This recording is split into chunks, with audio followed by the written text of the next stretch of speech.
peripheral vascular disease. It's an umbrella term. There is peripheral arterial disease, which is what we're discussing. And then there are people that have venous issues as well.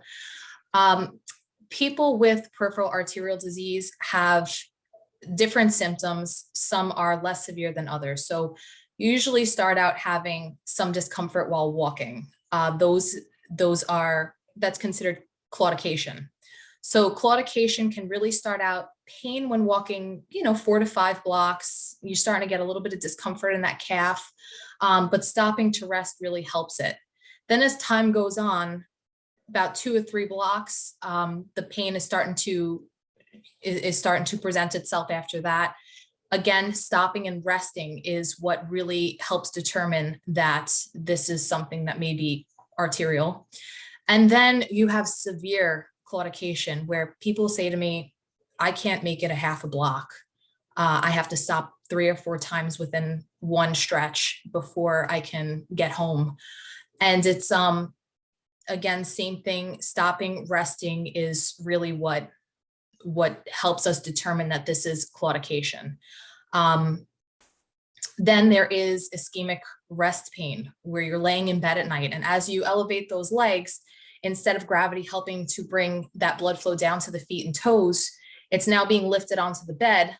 The blood is pooling at the bottom of the leg instead of, like I said, gravity helping it down. And all of a sudden, these toes start to hurt. They start to ache. Getting up, dangling them over the bed helps that gravity pull it back down. Standing up, walking around for just a little bit is what we're looking for when it comes to symptoms. So people's toes can go numb when they're laying in bed at night. They start to burn. These are all symptoms that relate to peripheral arterial disease. And then if that continues to be ignored, unfortunately, the skin starts to break down. So you do have minor tissue loss, and the toes, people will think, oh, that's just a blister on my toe. Maybe it's my shoe. Maybe it's something like that. But they're not realizing that all of this is correlating to the arteries not making, the blood flow not getting down to the feet and toes.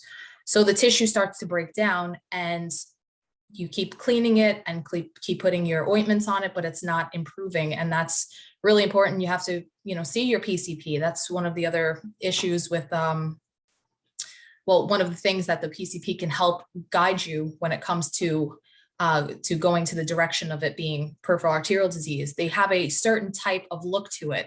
They tend to be on the toes or the heels. They're very, very round. They're pinkish. There's not really much blood coming out of it because blood isn't making it down there in order for it to actually bleed.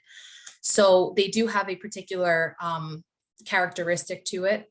And then end stage is gangrenous. That's when the toes start turning black, or the foot itself starts turning black.